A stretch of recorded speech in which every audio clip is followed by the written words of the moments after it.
Nu, tu prisimeni, kaip buvo, kaip Dievas tau padėjo. Kai tu sirgai, toks kažkas ant kojos tavo tenais, piršto to. Va. Ir va tu ėjai į Rašą jau pro šalį. Kokiai vietoje ten buvo? Prie Panerio. Krasnuko. Nu, prie tos parduotuvės ar ten valgyklos tos buvo? Valgyklos. Tai, kampe Geroji viltis ir šito savanorių. Nu, Krasnuko tą, tai vadinama. Nu, ir aš irgi išgirdau tėvelio balsą. Nu, padėti reikia žmogui. Nu, ir pasimeldžiau. Ką tada pajautai? Kalbomis kitomis meldžiausi. Taip, aš žinau, kad tu kitom kalbom meldžiausi. Ką pajautai tada?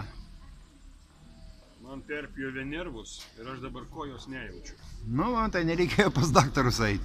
Supranti? O tu jau buvai...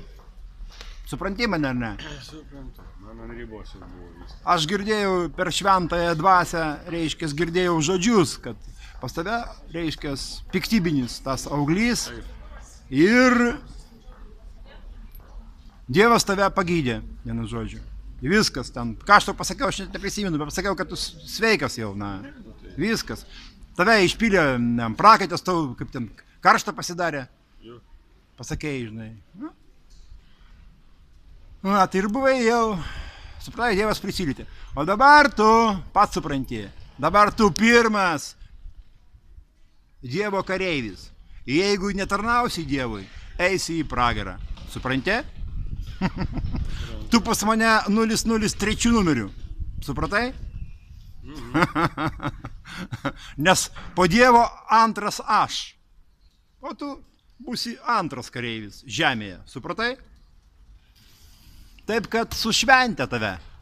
Tu nuo šios minutės esi Dievo kareivis. Prisiki? Prisiek. Kad čia neprisėsi. Na gerai, Vytai, sveikinu tave.